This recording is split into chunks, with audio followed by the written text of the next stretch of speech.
Good morning, people out there. Ito na po pala ang aming weather for this week. Tignan nyo naman. Today is -4.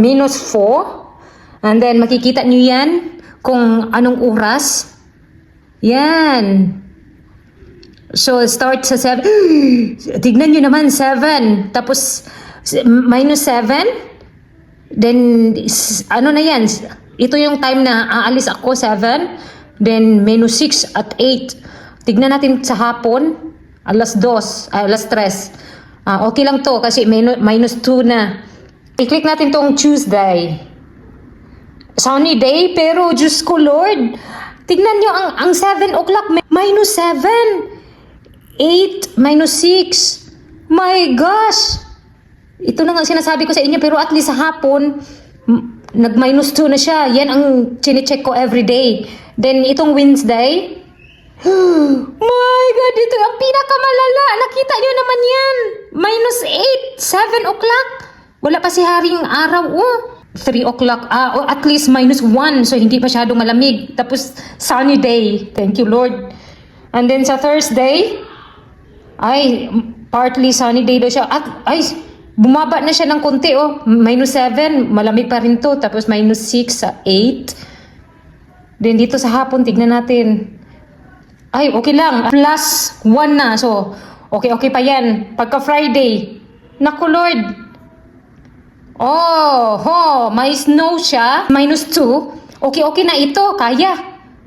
Ito yung tinitignan ko everyday. Minomonitor ko ito. Then sa hapon, plus na. Thank you Lord. Hindi pwede na. Hindi ko to i-check ang weather namin everyday dahil sa aking suot. Kailangan magbawas ako dahil hindi ko na kaya ang sobrang kapal ng aking mga damit. Tapos nabibigatan ako sa paglalakad. Grabe, hindi ko to kaya ba. Thanks God dahil si Vladimir afternoon shift, mahatid niya ako doon sa train station. So pwede na ako magantay doon sa car niya bago ako bababa. Pero itong Wednesday ang pinakaayaw ko, -8. First time ko ito, sa totoo lang. First time lang ako may trabaho. Hindi ako makontento. Ipakita ko sa inyo dito sa monitoring namin ang temperature sa labas para makita ninyo kung ilang degrees ba. Ito -7.5. Baka mamaya yan tataas pa yan. Double check ko yung temperature sa labas kung ilan na. Hala Diyos ko, -8. Ano ba yan? Akala ko steady lang sa 7.5. Hala, tignan nyo naman palibot namin -8. Tapos foggy. Grabe na to ba? Hindi na to mabangbang. Diyos ko Lord, tama na. Parang awa mo na. Ayaw ko ng ganitong weather. Alala lang ako baka i-cancel na naman nila yung train ngayon or malate na naman. Diyos ko, sana wag naman. I-close ko lang tong aming mahiwagang gate. Ayan, automatic mag-close na yan. Si Philip at Alex sumabay doon sa daddy nila. Nandun sa garage. Tapos ihatid ako ni Vladimir doon sa train station. Sinabi ko na sa kanya dahil hindi ko makaya ang lamig doon. At ayaw din niya ako magstay ng matagal doon. Dahil alam niyang nilalamig ako at nakita naman niya yung suot ko. 4 layers, 5 layers. Hay na lang. Alam niya na hindi ko kaya ang lamig. Nagre-reklamo ako everyday. Halos hindi na makita yung daanan Pero manipis pa yung foggy na yan. Andun sila kinuha na yung sasakyan. Sa garage yan. Nakabukas na. Titas. Wala sa mood si Kuya Alex ko. Ihatid ko na siya sa school. Then si Vladimir naman doon kay Philip sa kindergarten. Masyadong malamig. Riklo kuya kasi nagpa-fog. Nagmamadali ka ha. Bless kay mami be. Puslukay ha. Dito ko lang siya ihatid. Bermi Zima. Bye. Aha. Ciao Kuya Alex ko. No, I got key Kuya. Auto. Ciao Kuya, puslukat. Hindi ko na kayang mag-vlog dito sa labas. Kailangan ko na pumasok. Naihatid ko na si Alex. Antayin ko lang si Vladimir. Ihatid niya ako doon sa train station. In few minutes lang naman, 5 minutes, nandun na kami. Kaya lang, medyo matagal siyang maghatid kay Philip doon sa kindergarten dahil nakipag-chismisan pa yan siya doon. Minsan may mga kakilala siya, matagalan. Okay lang naman kasi 8:09 pa naman yung train ko. Then grabe ang lamig, hindi ko makaya yung kamay ko. Oh, parang nag-frozen. Hindi ko tama tong ganitong panahon. Ikaw pa naman na ganyan, oh. May snow pa, nag-foggy, then -8. Ade, malala. Okay lang sana kung sunny day. Kaya-kaya pa, katulad kahapon. Ngayon wala, oh. Ang pangit ng panahon, oh. Hindi na halos makita doon banda. Nasaan na kaya si Vladimir? Bakit ang tagal niya? Wala pa rin siya. May kausap siguro. Nandito na po ako sa train station. Pero bakit walang pasahero? Walang katao-tao. Pero dito sa kabila meron na. Isa, dalawa lang kaming pasahero siguro today. Ano ba yan? Nandito na pala ako sa work. Ewan ko kung anong ginawa ng mga guest dito. Yung bintana, tinali. Ay, bintana. Rulit. Buksan ko lang ito para makapasok yung fresh air. At may ipapakita ako sa inyo. May sinulat dito ang guest. Realize nila ba na masyado kami makalat dito? Maglagay na lang kami ng thank you. Ang mga boss ko dito, naglagay sila ng paper at saka itong board. Kung ano to, fruits siguro to din. Ito, flower. Din no? Thank you. Hindi Slovak ang guest dito for sure. Ito na flower pala ang na-draw niya. Oh. Tanggalin ko na to. Itapon na. Diyos ko. Hindi natin alam kung ano ang mindset ng next na guest. So much better na tanggalin ko na lang to. May ibang guest pa naman ma-arty. Ngayong araw ang pinakamalamig. Ngayon din ang maraming guest. Check-in dito. Ang iba naka-check out na. Itong room na to, naka-check out na ang guest. 4 yung normal. Then 5 yung complete. Diba ang dami? Tapong ko na lang to. Mikos-mikos ko na lang to para mas madali. Naglagay pa sila ng ganito, oh. Yung 2 room ang wala ng scissor. Hindi na lang mga guest. Tapos 2 din ang room, wala ng ganito papel. Ay na lang. Ang mga guest dinala nila. Tapos may isang room na Diyos ko pati itong board. Dinala din. Naalala ko tuloy noong sa Dubai pa ako, yung kaibigan kong German, every time na doon siya sa hotel, tapos ini-invite niya ako, wala akong ibang gagawin kundi naka-check out siya, binibit-bit ko yung mga towel. Naisahan din ako dito eh. Mamaya pa tayo chika ha. Maglinis lang muna ako.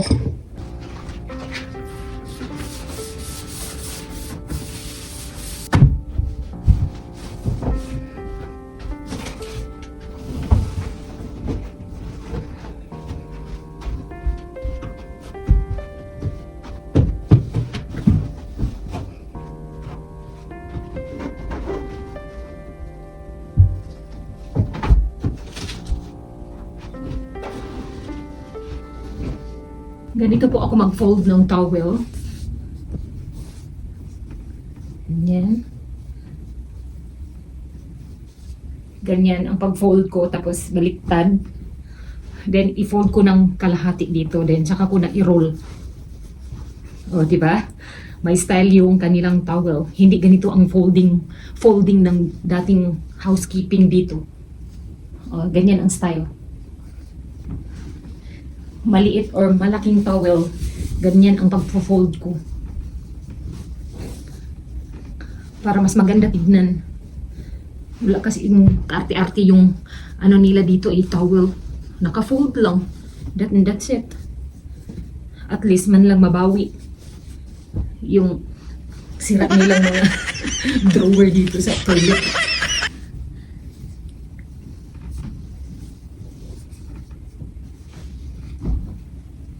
Mas maganda nga ito eh. Presentable tignan. Charan!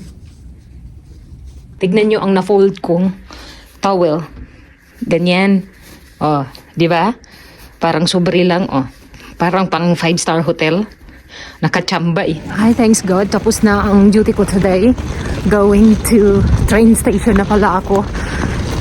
Grabe. Thanks God. Natapos na ang araw nito na malamig.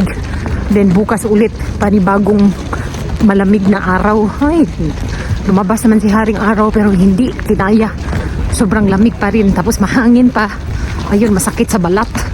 Masakit sa aking mukha. Pero maganda daw to sa skin. Sana all magiging pinkish-pinkish. Ikaw pa naman na malamig, masakit. Tapos yung kamay ko hindi pwedeng mailabas. Always na nandito sa aking bulsa dahil nag-froze. Medyo mahaba pa yung time ko. May 20 minutes, 10 minutes pa ako papunta sa train station. I-share ako mamaya sa inyo doon na sa bahay. Kapag nandito ako sa bridge, feeling ko nasa Manila ako. Kubaw. Palubog na ang araw, ang ganda tignan. No, bilog na bilog.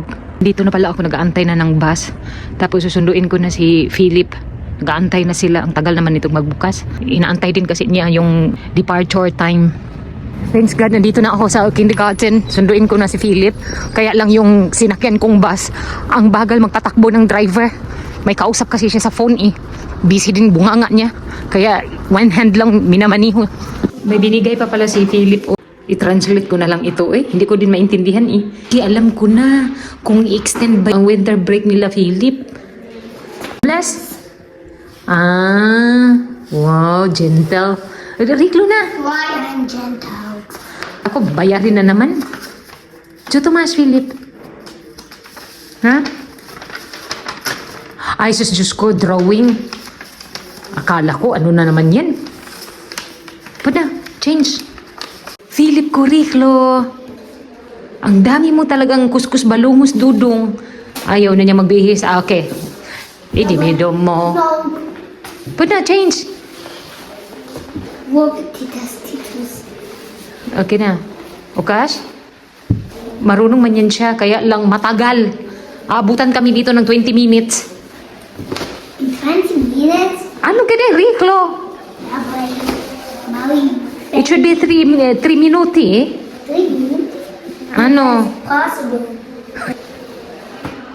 Mommy. Pumots? And Hindi, ang tagal mo kasi eh. Maghimahimhim ka man. Ano? Ako? Sige na. Ako? Zipper. Tinuturuan mo siyang Bisaya. Oh. Gigutom? Gigaton. Na. Na. Si Philip? Si Philip. Guwapo. Guwapo. Si Philip? Si Philip. Taga? Jensen. Jensen. Anong pas? Palakaon. Pagkakun. Na, kanon. Palakaon. Pagkakun. Tuna. Tuna. Asa? Asa. Si Si. Lulo. Lulu. Asa. Si Si. Lola. Lula. Time to sundo kay Kuya Alex. Binalot ko na si Philip para na siyang astronaut. Nagkamali ako kanina ba? May mag-ina dito kaninang naglaro. Sa tinawag ko, akala ko si Philip. Yun pala. Ay, ina pala ng classmate ni Philip. Can you call Kuya? Doon tara. Suplada pa naman ang teacher ni Kuya Alex dito na naka-assign sa sports. Binabati namin siya ng Dubrigin. Ayaw mag-reply. Dubrigin, Philip ko, Alex ko.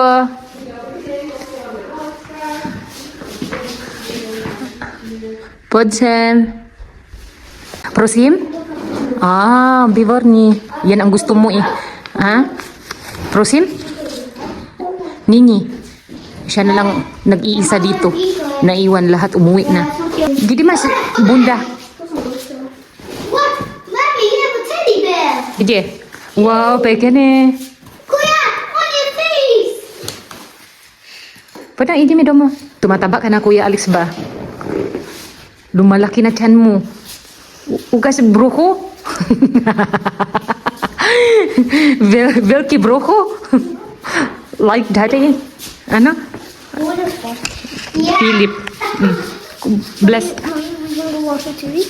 Ano, putong? Hindi pa nga tayo nakauwi. TV ka agad. Mommy, let's try a star. Bunda. Hi, thanks God. Nandito na kami sa bahay. Hindi pa ako nakabihis. Yan mo na yan. Initin ko lang tong dinner ni Philip at Alex. Niloto kong pasta noong nakaraang araw pa to. Sila lang naman kakain ito eh. Ano to eh, yung supas. Sa atin ba? May sabaw daw ito, pero kunti lang naman ang sabaw nito. Nilagyan ng gatas. Ayan o. Dinamihan ko to para pagdating ko dito ng bahay, hindi na ako magluluto. Init-initin na lang. Lagyan ko to ng konting tubig dahil nawala man yung sabaw ko eh. Kumakain sila nito with bread. Ayaw ni Vladimir ng ganitong soup. Ubarin ko na nga lang itong aking sweater. Uy, masyado namang mainit dito. Ay, thank you Lord. Doon sa labas, sobrang lamig. Pagdating dito, mainit na. Tingnan nga natin dito kung anong ginawa nila. Philip, Kuya Alex, Gijesu, Kuya? Yeah. Chusi Stalo. We're going to play something. Ha? We're going to play something. Pwede, iti mi papat? Oh, yung televisor. But mommy, but I want to. Ano, first papats, then Chrislets, Oh, umibat sa kuya. Uy, Diyos ko naman, itong room ni Kuya Alex, ang dami pang mga ichiborichi. Pasensyahan nyo na yan, ha? Hindi talaga namin malinis ito dahil hindi namin alam kung saan ilagay ito. Diyos, ang ganyang room, ginawa pa rin naming budiga. Wala kasi kaming mapaglagyan nito, eh. Ahoy! For heaven and firmly daily fully give thy face, O Amen. Father, Son, and Holy Spirit. Amen. Dobruhot. Zabuhut, Mutitas. Ito lang yung pagkain ko. Diet. Yan sa kanila. Oh, it's Pali! Ito yung bread na bake ko. Gusto ni Philip at Alex. Yan, nag-partner na sila ng bread. Papay, tam nini bella kuya. Malu. Guys, yan yung sausage. Dai. No, kuya. Mapagbigay talaga to si Philip.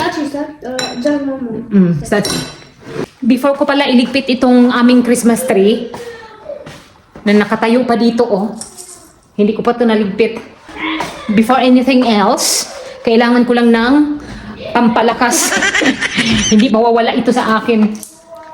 Kailangan kong uminom nitong aking collagen dahil ito lang nagbibigay ng lakas ko every morning dahil naglalakad ako.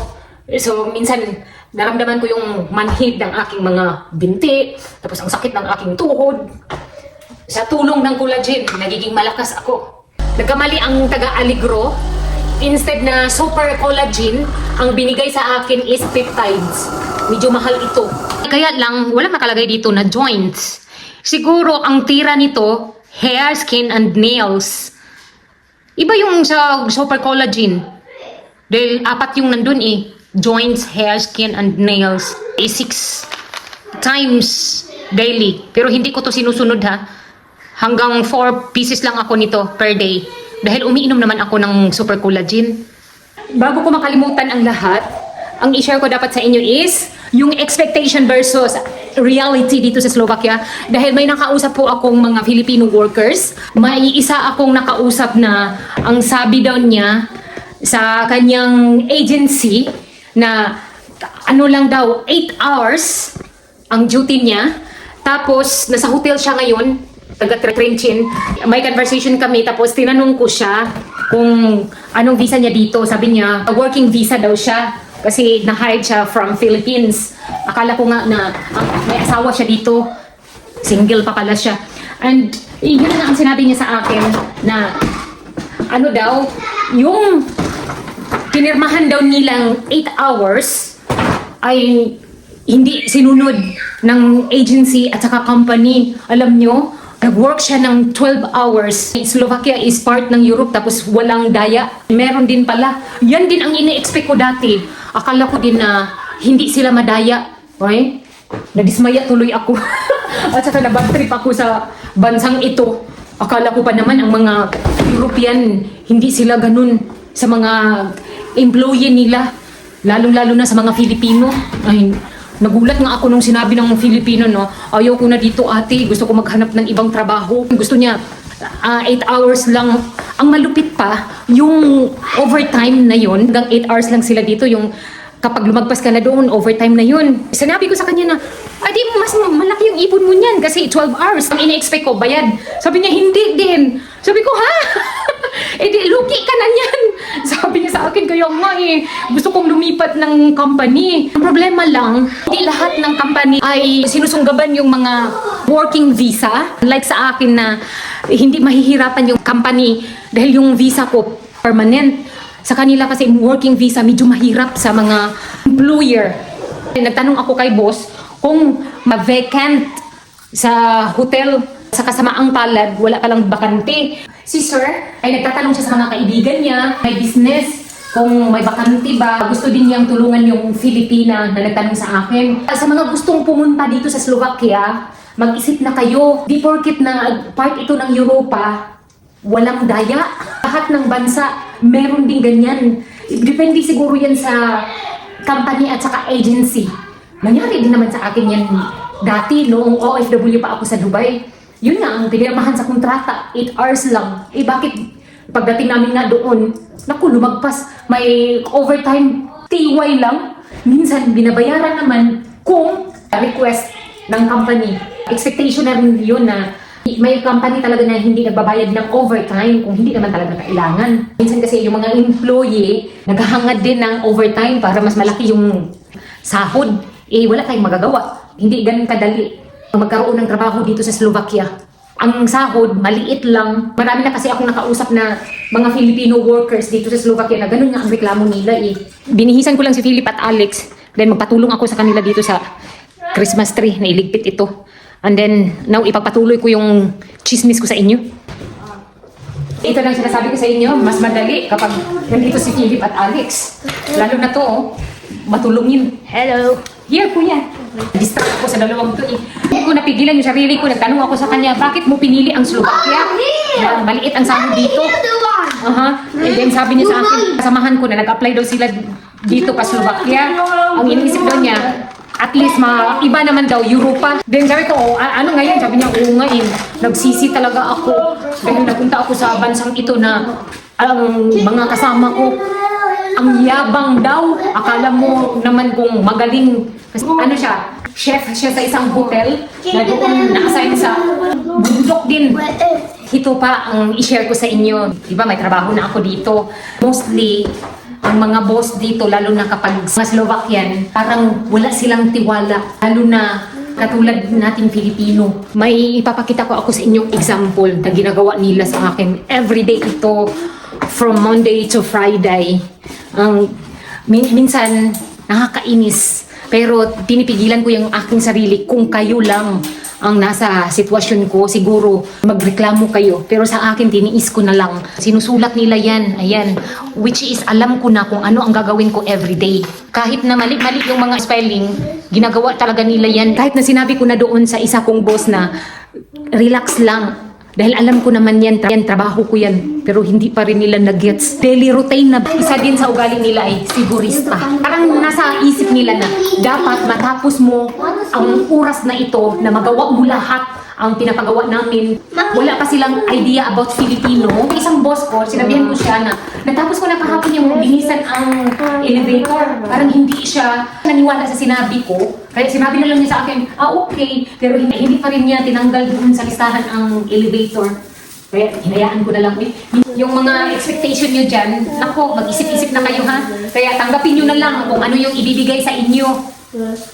Basta kung ano yung kontrata ninyo na pinirmahan, huwag na kayong umasa na ganyan masusunod yung 8 hours na yan. Lalo na sa mga working visa. Ay, huwag kayong madismaya. Hirap lang talaga kapag agency. Sobrang liit ng sahod. Lalo na dito sa Slovakia. Tayo ko lang sa inyo na dapat mag-ipon lang kayo kung may mga plan kayong mag-cross country. Filipino workers in Slovakia, ito lang tandaan ninyo, kung ano man yung napirmahan ninyong kontrata, huwag na kayong umasa na yan ay masunod ng company at saka yung agency. Tignan nyo naman si Kuya Alex. How is possible? Mommy, I cannot do this book. Buy it.